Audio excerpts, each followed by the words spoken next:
to move him. When the show opened in 1972, it caused a storm of protest both here and on Broadway. Theatres were picketed by religious groups claiming that the presentation of Christ was blasphemous.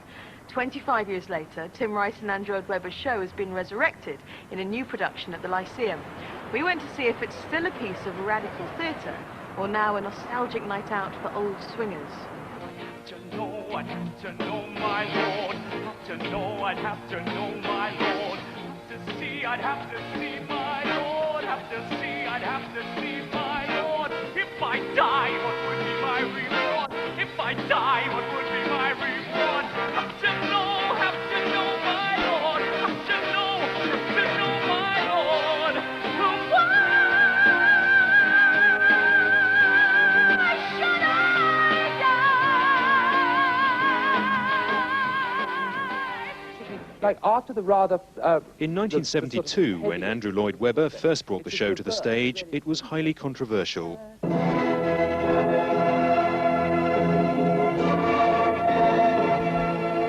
Some church groups believed the portrayal of Jesus Christ on stage was blasphemous. Rock music made it even more irreverent. The 1996 version is altogether tamer. The world has moved on in the last 25 years.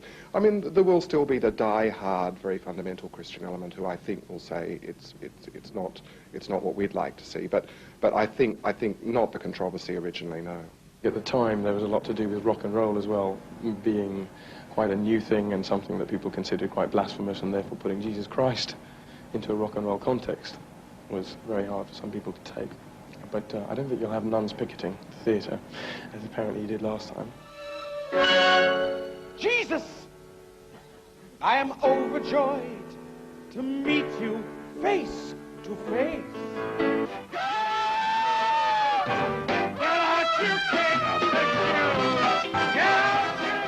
Jesus Christ Superstar 1996 style opens in the West End next week. Get out of my life! You're the great Jesus Christ. Prove to me that you're divine. Change my water into wine. When it was first performed 25 years ago, it was one of the most controversial shows the West End had ever seen.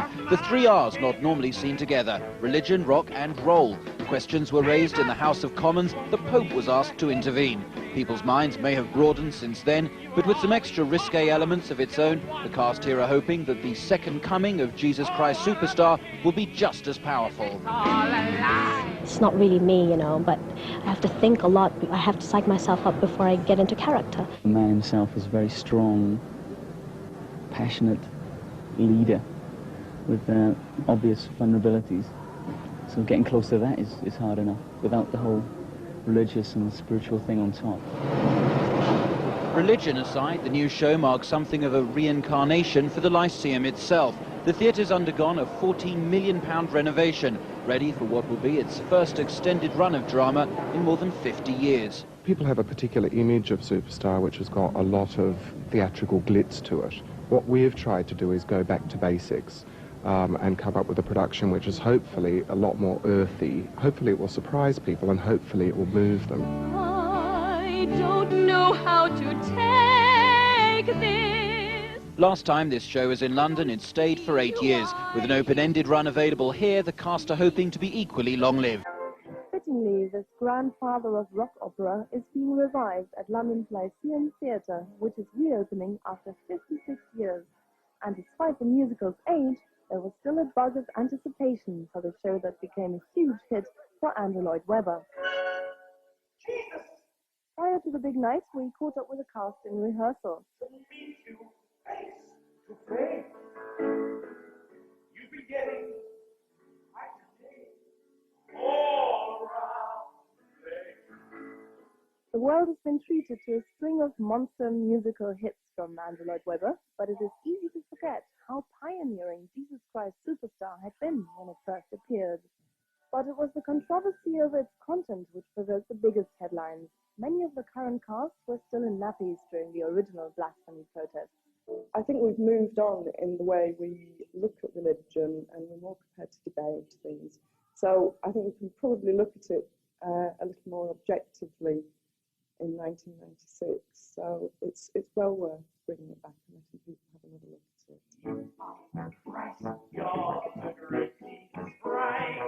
But questions have been asked as to the artistic value of revivals and to the relevance today of an essentially 70s musical.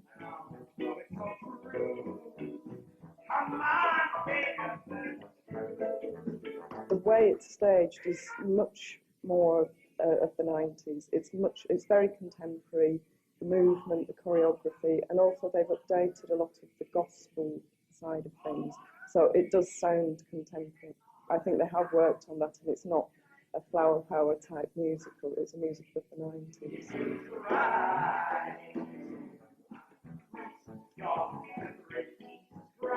The emphasis in this production was to create a darker, more authentic world.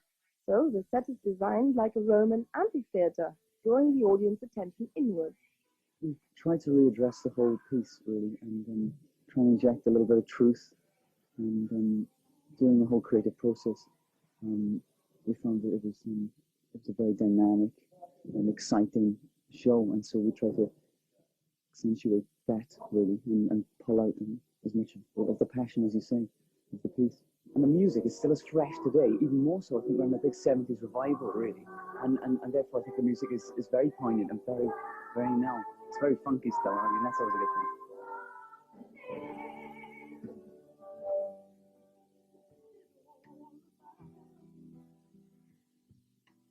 It was considered to be a rock opera. It was the first piece ever really to use a big orchestra within the idea of rock. And in a way, it was a precursor to an awful lot of things. I mean, it was a ELO, for example, the Electric Light Orchestra, I mean, to a lot of the ideas of Queen, to a lot of all of those things. I think it was, in one sense, the scale of it and what it was trying to do in its theatricality is something that I think was ahead of its time in a way. Jesus Christ, Jesus Christ, who are you, what have you sacrificed? Jesus Christ, superstar, do you think you're what they say you are? Jesus Christ, superstar, do you think you're what they say you are? As a man, we leave it open to question whether or not he was God, and we don't really need to get into it this interview because I have quite strong religious views myself, but we leave that open, and yet at the same time we're not shirking the issue of the context in which he died and how he died. It's basically a psychological look at the relationship between Mary, Judas and Jesus and Christ's last 7 days on earth. People do get moved, and I've had letters, I know Joe has, from people who have been moved spiritually by the show, and so I mean it has a big impact spiritually, whether you believe in Christ being the Son of God or not.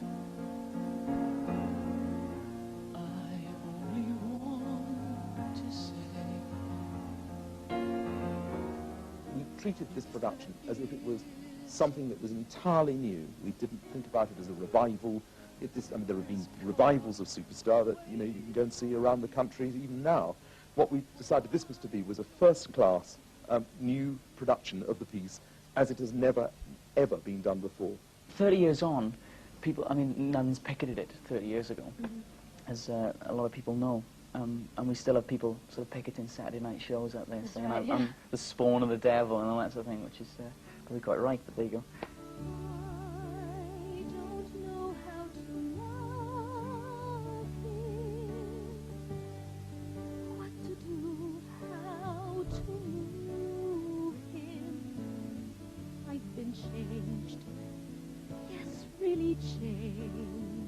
I think the legacy of this production is going to be that Superstar has been reassessed, and I think that the critics have agreed with me on this, and that they believe that what we were trying to do with this was, despite the naivety of a work written when I was very young and Tim Rice was very young, I think that they feel that this is a work that's about today's theatre, and I think it's very, very much a part of, I think, the London contemporary theatre tradition. I don't think it's a musical that's aiming to try and crowd please in some ways, but I think what it's trying to do is crowd challenge. And today's Superstar audience is challenged to enjoy this new production in the reclaimed and refurbished Lyceum Theatre. home to many memorable rock events, from Prince's UK debut show to Bob Marley's legendary live album from 1975. I saw Motley Crue there back in 1985, and it was a dodgy old rock and roll venue. But they were excellent, and the place was great. Some fond memories of that gig. But the whole history of the Lyceum, it's such a rich and exuberant sort of history. I think Gielgud closed it as a theatre about 50 years ago. So I mean, got all those ghosts there and all that sort of energy and feel. It's fantastic. Jesus Christ Superstar has touched and affected thousands of audiences down the years and continues to do so to this very day. But how does the task of playing the Messiah night after night affect Steve Balsamo? If you're playing Christ or such a spiritual leader 8 times a week, you can't fail to get moved in some way. Again, I'm not a Christian. I have sort of religious understandings and leanings, but I have been moved on several occasions, big time. So it's very interesting. It caused a lot of opposition, Jesus Christ Superstar, in the 70s. I remember it very well. There were nuns parading with placards outside. It caused a right furore. And I think it was because there had never been rock opera used as a vehicle for a musical about Jesus Christ. I think we've got an answer for any theological attack, but we aren't trying to put over any message, and we aren't trying to say anything other than, here is our version of a great story. Use this as a jumping off board for your ideas. We aren't trying to force our ideas on anybody. I was always intrigued by Judas Iscariot and Pontius Pilate and the sort of underdogs in the Jesus story, and always felt that if ever I had a chance in any form, writer, it'd be quite nice to do a play or a book or something about these guys rather than always about Jesus. I mean, it'd be about Jesus, obviously, but from their point of view. I don't know how to take this. I don't see why he moves me. He's a man. He's just a man. And I've had so many men before, in very many ways. He's just one more. I wouldn't say the show's radical. It's definitely got some poignant points for the 1990s. I mean, there's still political oppression in the Middle East. There's still wars. There's still people suffering and for their beliefs. So I think that it's still very relevant today.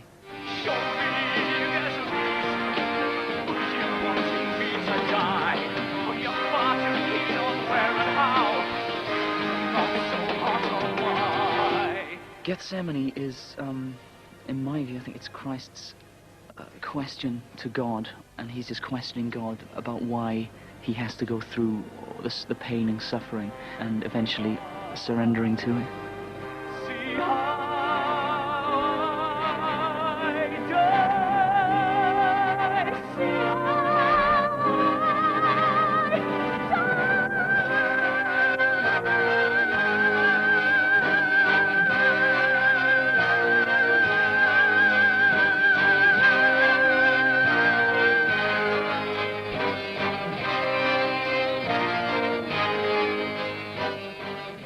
If it can appeal and get people to think about the whole issue and the whole business of Jesus Christ, especially if it's people who haven't thought about this before, and particularly if it's people who don't normally go to church, and there are very many such people, then isn't that superb?